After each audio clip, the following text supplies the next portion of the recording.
The Assembly will hear an address by His Excellency Benjamin Netanyahu, Prime Minister of the State of Israel.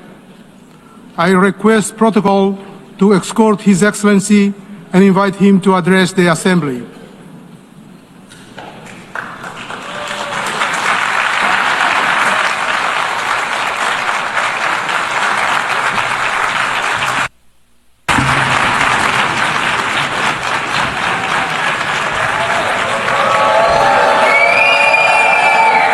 Please, order in the hall. Please, order in the hall.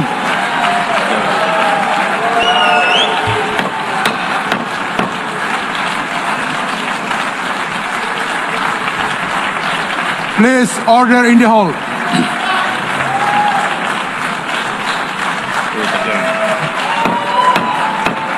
Please, order in the hall.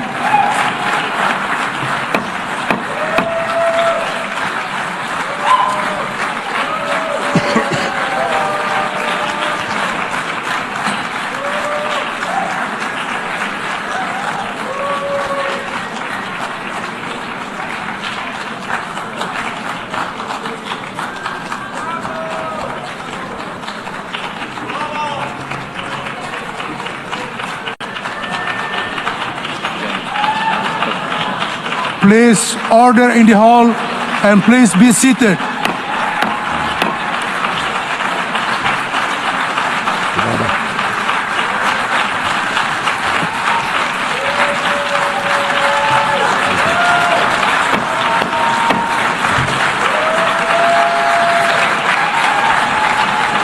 Please order in the hall.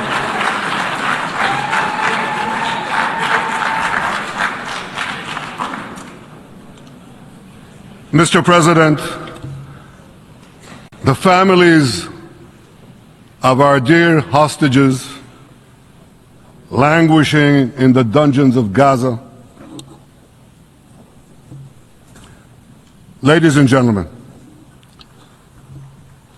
last year I stood at this podium and I showed this map. It shows the curse of Iran's terror axis. This axis threatened the peace of the entire world. It threatened the stability of our region and the very existence of my country, Israel. Iran was rapidly developing a massive nuclear weapons program and a massive ballistic missile program. These were meant not only to destroy Israel, they were meant also to threaten the United States and blackmail nations everywhere. From Gaza, Yahya Sinwar dispatched waves of Hamas terrorists. They stormed into Israel on October 7th and committed acts of unspeakable savagery. From Lebanon, Hassan Nasrallah had launched thousands of missiles and rockets at our cities, terrorizing our citizens. In Syria, the murderous dictator Assad hosted Iran's forces, tightening a noose of death around our throats. In Yemen, the Houthis launched ballistic missiles at Israel while choking global trade at the mouth of the Red Sea. So what's happened over the past year? We've hammered the Houthis, including yesterday. We crushed the bulk of Hamas's terror machine. We crippled Hezbollah, taking out most of its leaders and much of its weapons arsenal. You remember those beepers, the pagers? We paged Hezbollah. And believe me, they got the message. And thousands of terrorists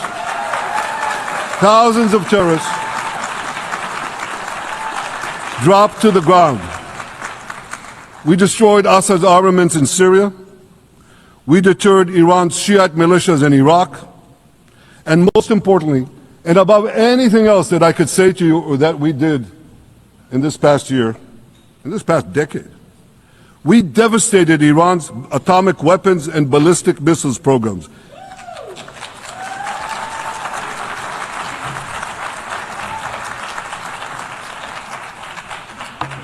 So here's where things stand today.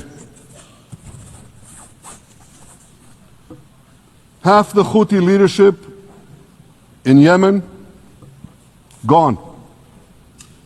Yahya Sinwar in Gaza, gone. Hassan Nasrallah in Lebanon, gone.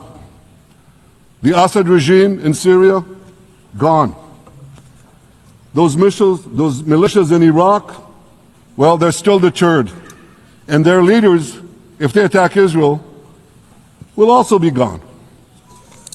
And for Iran's top military commanders and his top atomic bomb scientists, well, they're gone too.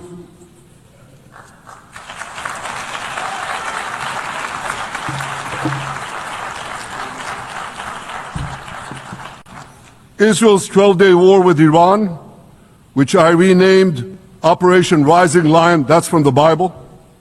This 12-day war will go down in the annals of military history. Our daring pilots neutralized Iran's missile defenses and took control of the skies over Tehran. And you saw this. Israeli fighter pilots and American B-2 pilots bombed Iran's nuclear enrichment sites. I want to thank President Trump for his bold and decisive action.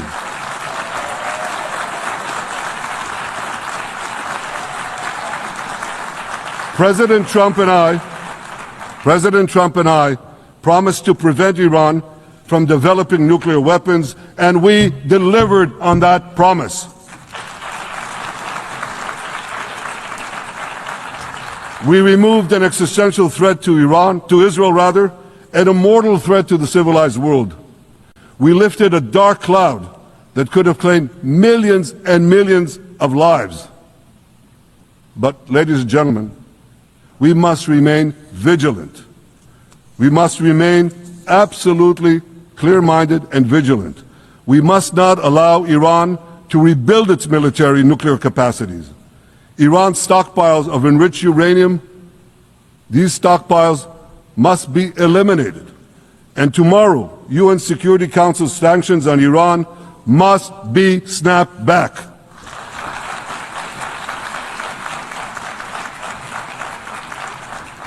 Thanks to the resolve of our people, the courage of our soldiers, and the bold decisions we took, Israel rebounded from its darkest day to deliver one of the most stunning military comebacks in history.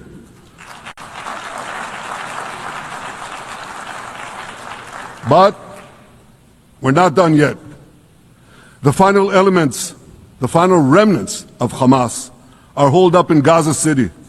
They vow to repeat the atrocities of October 7th again and again and again, no matter how diminished their forces. That is why Israel must finish the job. That is why we want to do so as fast as possible.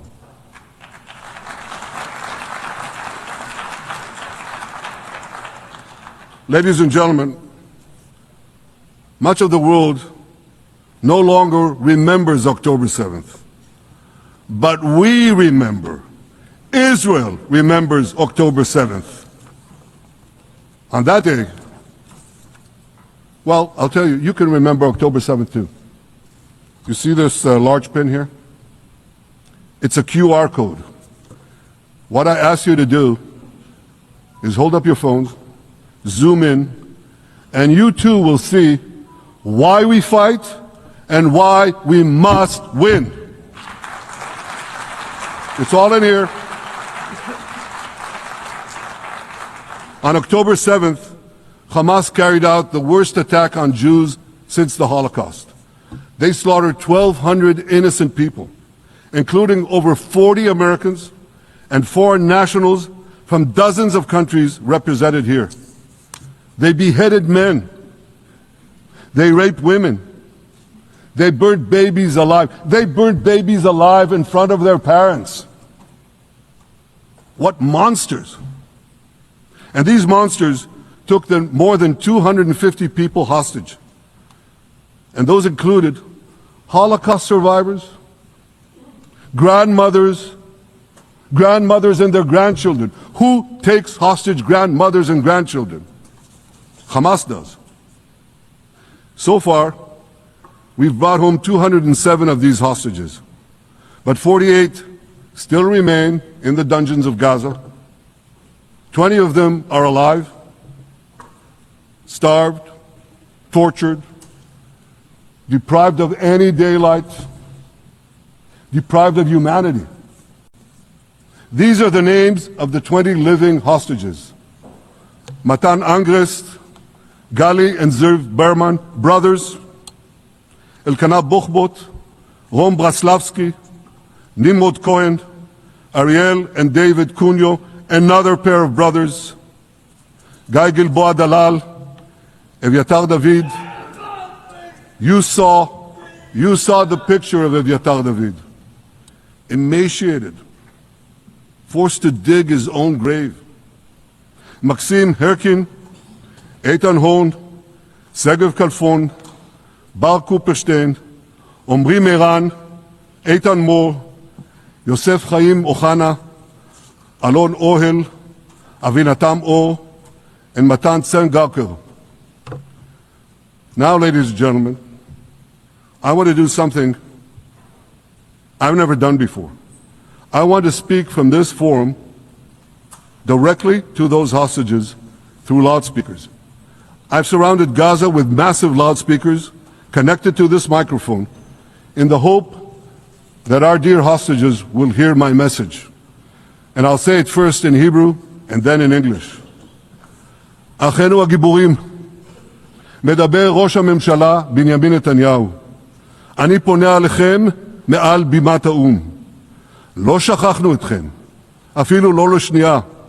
העם כולו איתכם, ואנחנו לא נשקוט ולא נרפה עד שנחזיר את כולכם הביתה. החיים והחללים כאחד.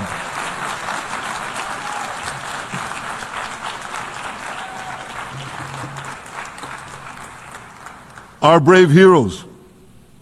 This is Prime Minister Netanyahu speaking to you live from the United Nations. We have not forgotten you, not even for a second. The people of Israel are with you. We will not falter and we will not rest until we bring all of you home.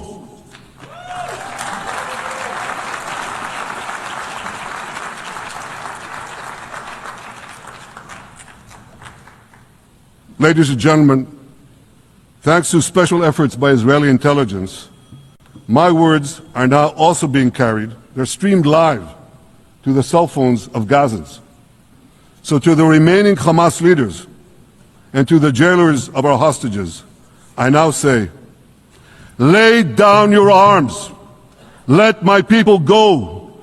Free the hostages, all of them, the whole 48. Free the hostages now.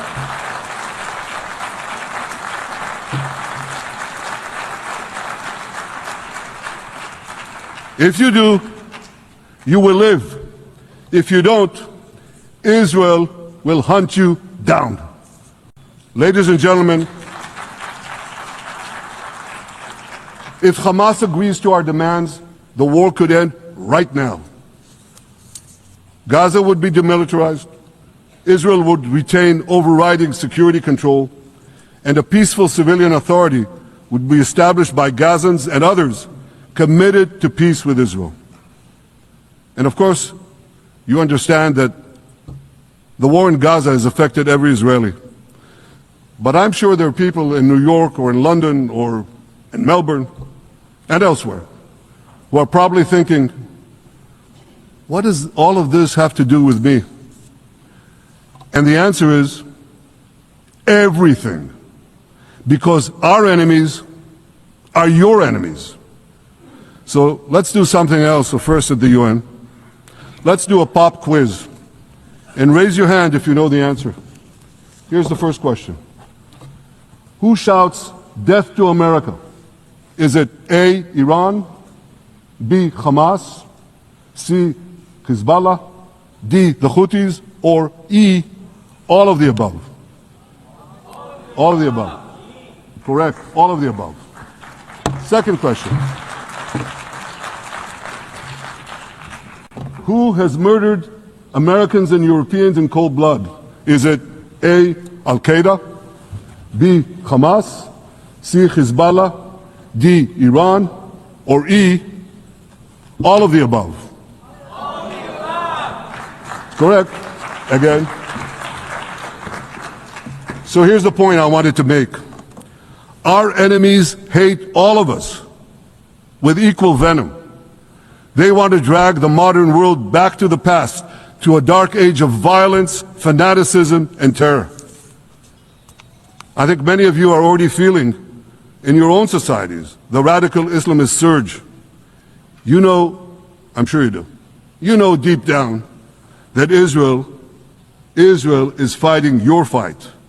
So I want to tell you a secret. Behind closed doors, many of the leaders who publicly condemn us privately thank us.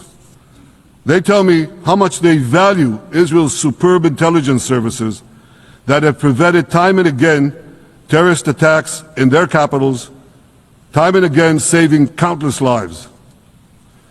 General George Keegan, former head of U.S. Air Force intelligence, once said, "If the United States had to gather on its own the intelligence that Israel gives us, we would have to establish 5 CIAs. 5 CIAs. This past June, when Israel struck Iran's nuclear facilities, German Chancellor Merz admitted the truth. He said, Israel is doing the dirty work for all of us. President Trump understands better than any other leader that Israel and America face a common threat. He showed the world that when Iran and its proxies murder Americans, take Americans hostage, shout death to America, burn American flags, and try to assassinate the President of the United States, not once, but twice. He showed them there is a price to pay for all that.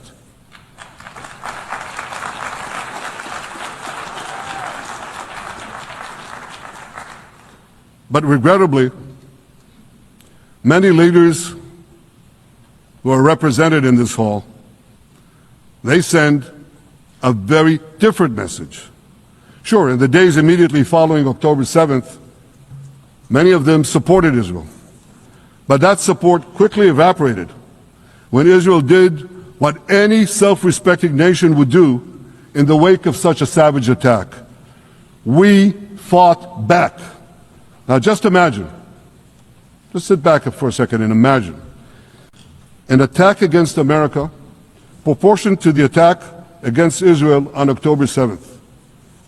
Imagine a regime, a terror regime, dispatching thousands of terrorists to invade the United States. They massacre 40,000 Americans. They take 10,000 Americans hostage. What do you think America would do?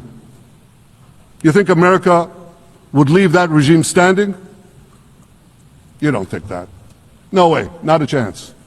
The United States would wipe out that terror regime and ensure that such savagery would never threaten America again. This is precisely what Israel is doing in Gaza.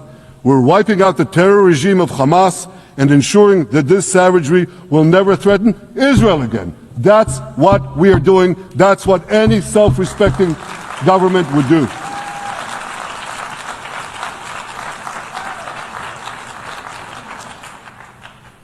Yet, and it's a yet that I'm sorry to say here, yet over time, many world leaders buckled. They buckled under the pressure of a biased media, radical Islamist constituencies, and anti-Semitic mobs. There's a familiar saying, when the going gets tough, the tough get going. Well, for many countries here, when the going got tough, you caved. And here's the shameful result of that collapse. For much of the past 2 years, Israel has had to fight a seven-front war against barbarism, with many of your nations opposing us.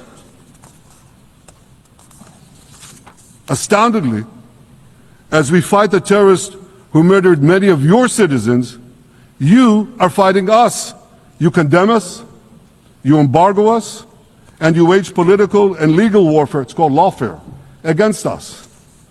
I say to the representatives of those nations, this is not an indictment of Israel. It's an indictment of you.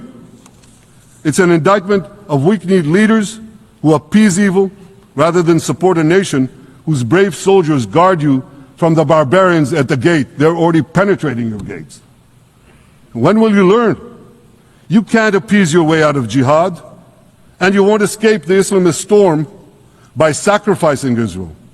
To overcome that storm, you have to stand with Israel. But that's not what you're doing. As the prophets of Israel foretold in the Bible, you've turned good into evil and evil into good. Now I want to drill down on this. Take the false charge of genocide. Israel is accused of deliberately targeting civilians. Ladies and gentlemen, the opposite is true. The head of urban warfare studies, Colonel John Spencer, he's perhaps the world's greatest expert on urban warfare. And he says, Israel is applying more measures to minimize civilian casualties than any military in history. And because we're doing that, the ratio of non-combatant to combatant casualties is less than 2 to 1 in Gaza. That's an astoundingly low ratio, lower than NATO's wars in Afghanistan and Iraq, especially when you consider that Gaza is one of the most densely populated urban areas on Earth. It has hundreds of miles of terror tunnels underground, and it has countless terror towers above ground, and thousands of terrorists embedded in the tunnels and in these towers in civilian areas. If you want to see what measures Israel takes to avoid civilian casualties in this war, just look at what we're doing now in Gaza City, the last Hamas stronghold, one of the two last strongholds. For 3 weeks, Israel dropped millions of leaflets, sent millions of text messages, and made countless phone calls urging civilians to leave Gaza City before our military moves in. At the same time, Hamas implants itself in mosques, schools, hospitals, apartment buildings, and tries to force those civilians not to leave, to stay in harm's way. And it often threatens them at gunpoint if they try to do so. For Israel, every civilian casualty is a tragedy. For Hamas, it's a strategy. Hamas uses civilians as human shields and as props in its sick propaganda war in Israel, against Israel, a propaganda war that the Western media buys hook, line, and sinker. Now, despite Hamas's threats, close to 700,000 Gazans, almost 750,000, have already heeded our calls and moved to safe zones. Now I want to ask you a simple question, a simple, logical question.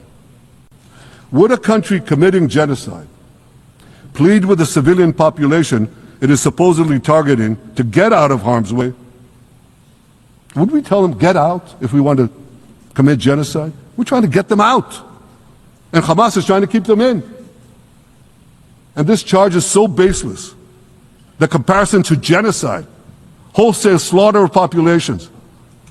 What, did the Nazis ask the Jews to leave, kindly leave, go out?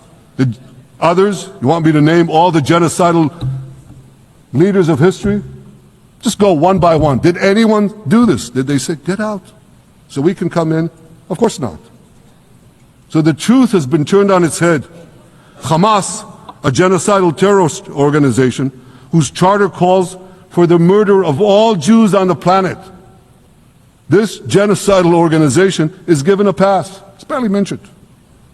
While Israel, which does everything it can to get civilians out of harm's way, Israel is put in the dock.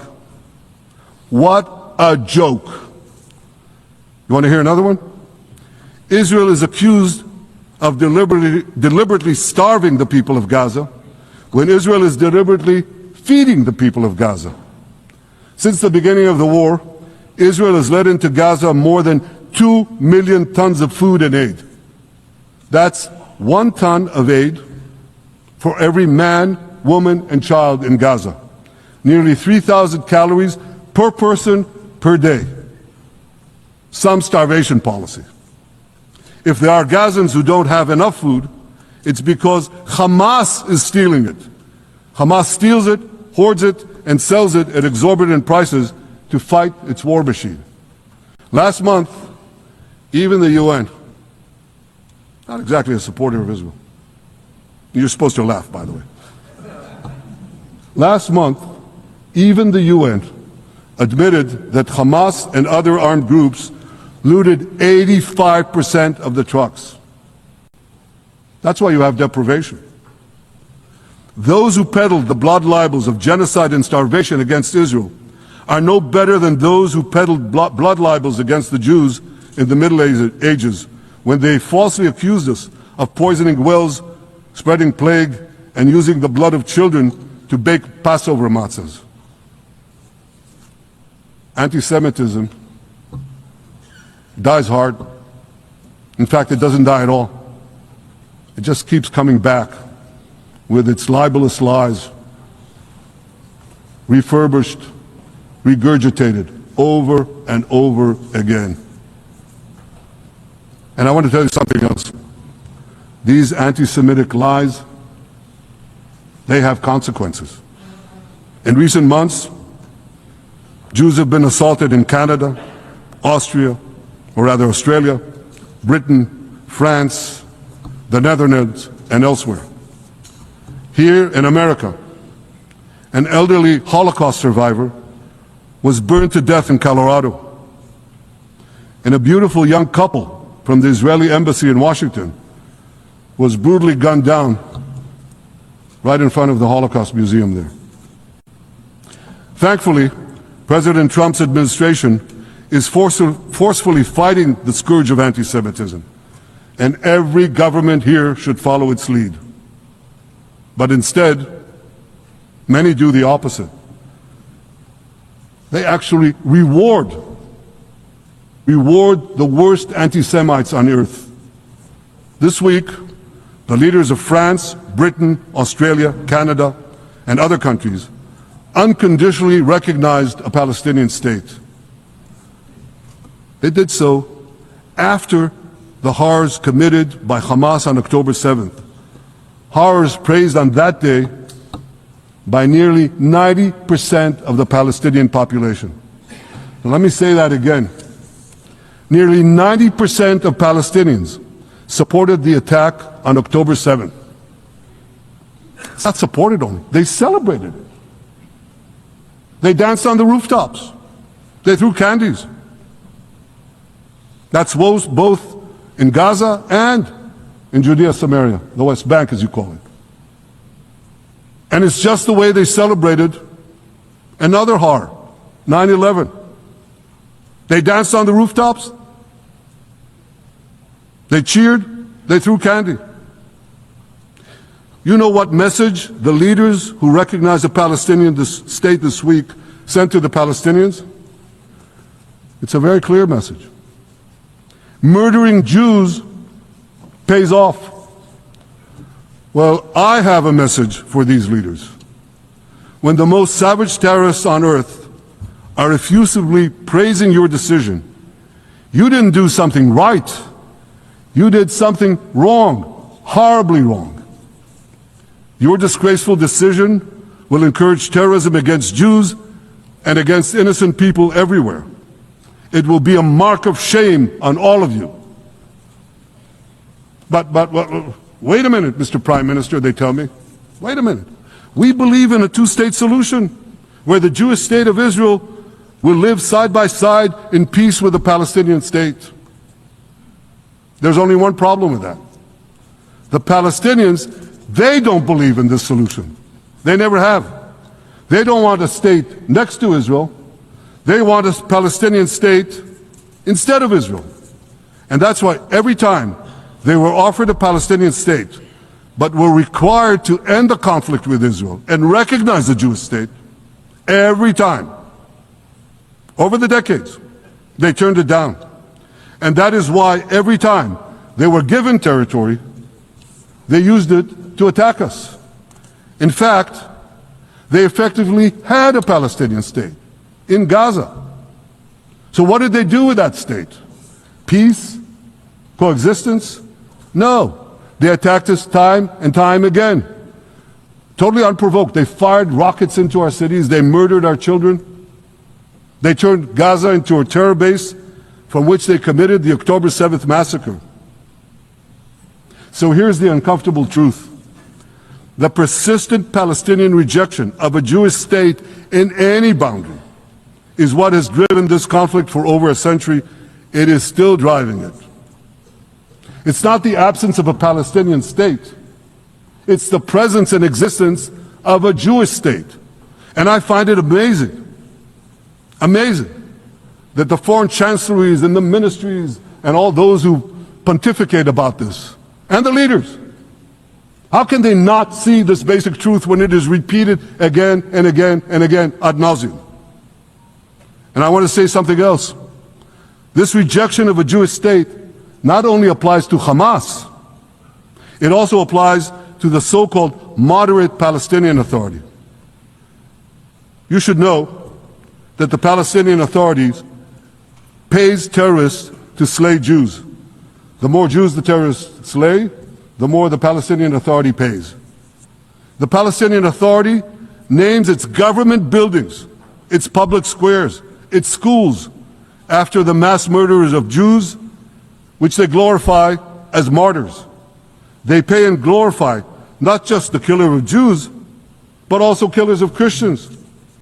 Christians like Taylor Force, an American veteran who was brutally murdered in Israel by Palestinian terrorists.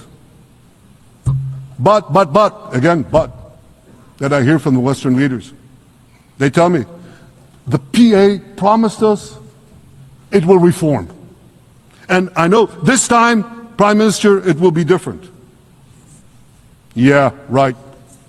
We've heard these promises for decades. They always promise. They never deliver. Because you see, the Palestinian Authority is corrupt to the core. They haven't held elections in 20 years. They use the same textbooks as Hamas, exactly the same textbooks. They teach their children to hate Jews and destroy the Jewish state. And Christians don't fare much better. When Bethlehem, the birthplace of Jesus, was under Israeli control, 80% of its residents were Christians. But since the PA took control, that number has dwindled to under 20%. These are the people you want to give a state to? What you're doing is giving the ultimate reward to intolerant fanatics who perpetrated and supported the October 7th massacre. Giving the Palestinians a state 1 mile from Jerusalem after October 7th is like giving Al-Qaeda a state 1 mile from New York City after September 11th. This is sheer madness. It's insane, and we won't do it.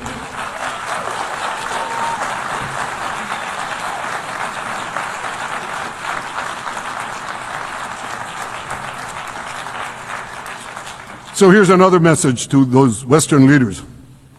Israel will not allow you to shove a terror state down our throats. We will not commit national suicide because you don't have the guts to face down a hostile media and anti-Semitic mobs demanding Israel's blood. And I want you to grasp something else, which is also distorted in the media. I say this not only in my name or the name of my government, but on behalf of all the people of Israel.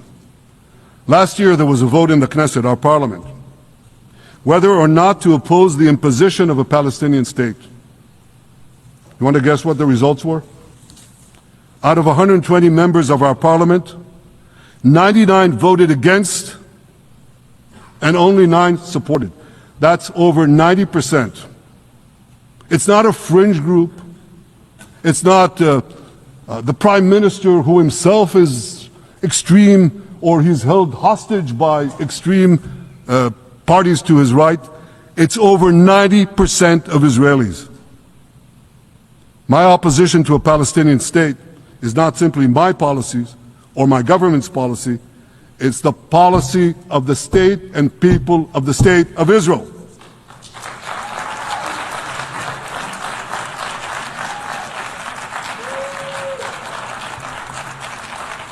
Western leaders may have buckled under the pressure. And I guarantee you one thing, Israel won't.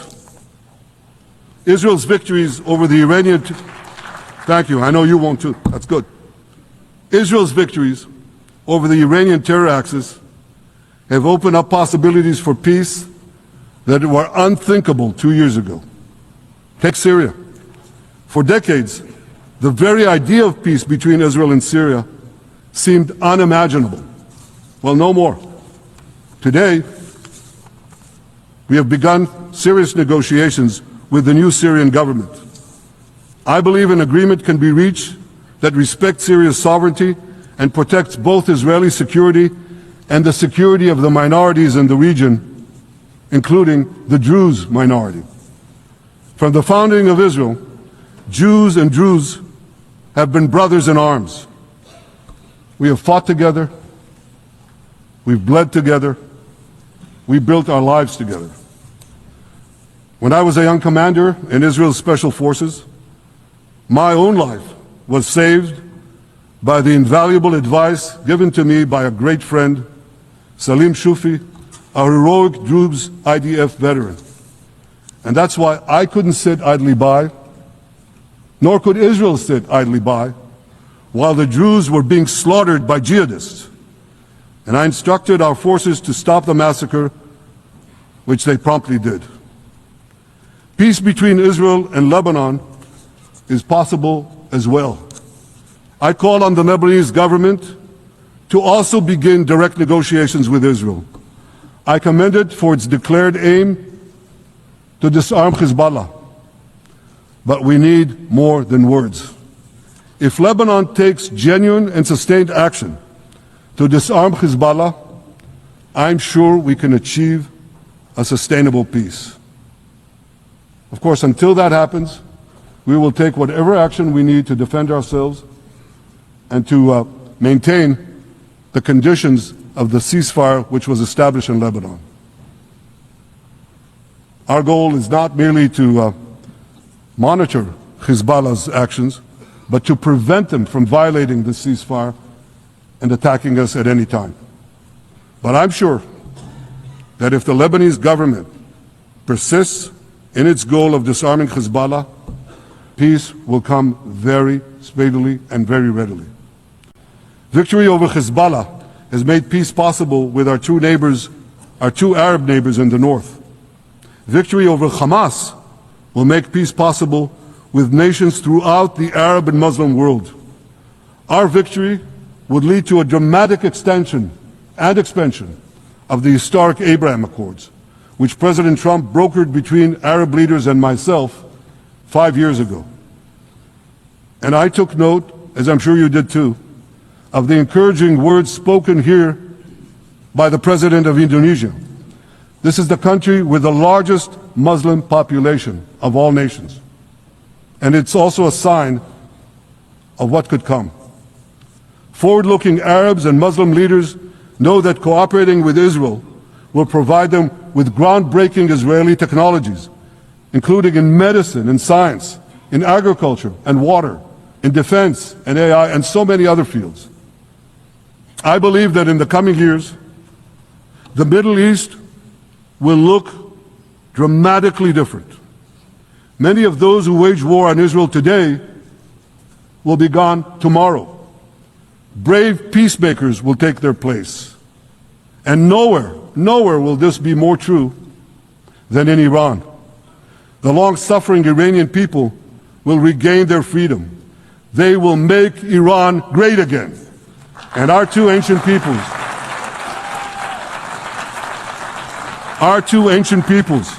the people of Israel and the people of Iran will restore a friendship that will benefit the entire world.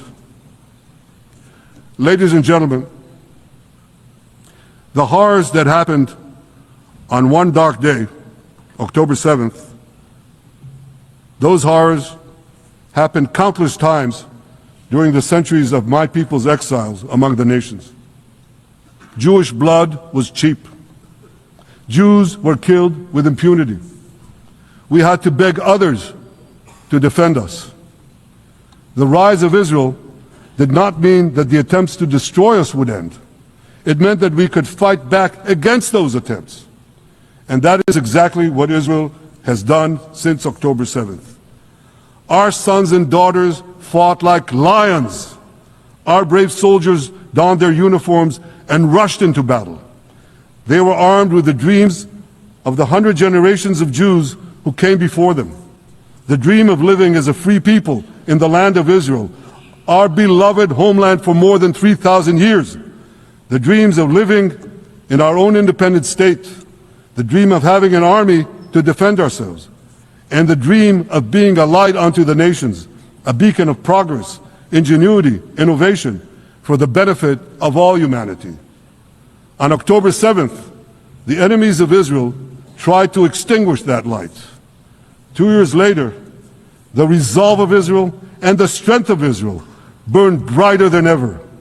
With God's help, that strength and that resolve would lead us to a speedy victory and to a brilliant future of prosperity and peace. Thank you very much.